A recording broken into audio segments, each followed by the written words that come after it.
Hello बच्चों, और question is here during chromosome replication the following events occur which of the following show the correct sequence. Okay, सबसे पहले तो हम बात करें कि रेप्लिकेशन हमारा होता क्या है।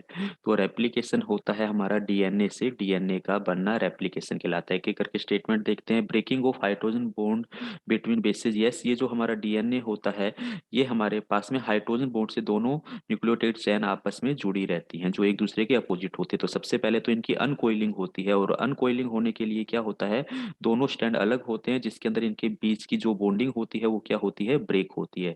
ओके, तो ये बिल्कुल सही बात है, हमारा पहला स्टेटमेंट यहाँ पे, और ये सबसे पहले होता है। ये हमारा क्या हो रहा है, जो हमारा कोइल्ड है, ये कोइल्ड जो हमारे पास में डबल हेलिक्स स्ट्रक्चर है ये क्या होती है, अनकोइल्ड होती है। क्या होती है, अनकोइल्ड स्ट्रक्चर बनती है। ठीक है, तो ये सबसे पहला स्टेटमेंट है। ठीक है, बॉन्ड बिटवीन अर्जेस्टन न्यूक्लियोटाइड फॉर्म, ये तो हमारा पोलिमराइजेशन हो रहा है जो हमारा लास्ट का स्टेप होता है। ठीक है, फिर हम बात करें weeding brings about formation of two double helix, polymerisation के बाद होता है ये स्टेप वापिस कोइलिंग होना। ठीक है, न्यू स्टैंड की। ठीक है, कोइलिंग ऑफ न्यू स्टैंड है ना, जो हमारा न्यू स्टैंड बनेगा।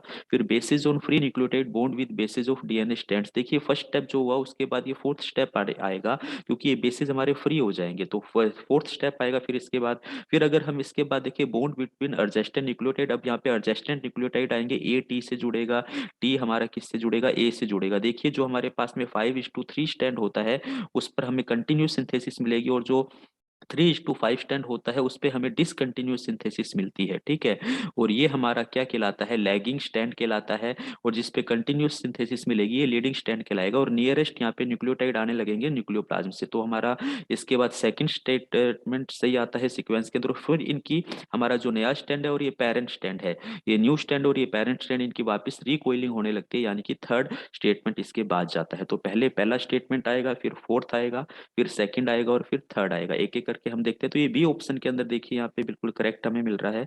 तो ऑप्शन बी हमारा यहाँ पर क्या है, राइट आंसर है। वहीं अगर हम फर्स्ट ऑप्शन की देखें तो यहाँ पे फर्स्ट के बाद थर्ड दे दिया इसलिए गलत हो गया, यहाँ पे सेकंड दे दिया गलत हो गया, और यहाँ पे तो फोर्थ को पहले दे दिया तो वैसे ही गलत हो गया। तो ऑप्शन बी राइट आंसर है। Thank you.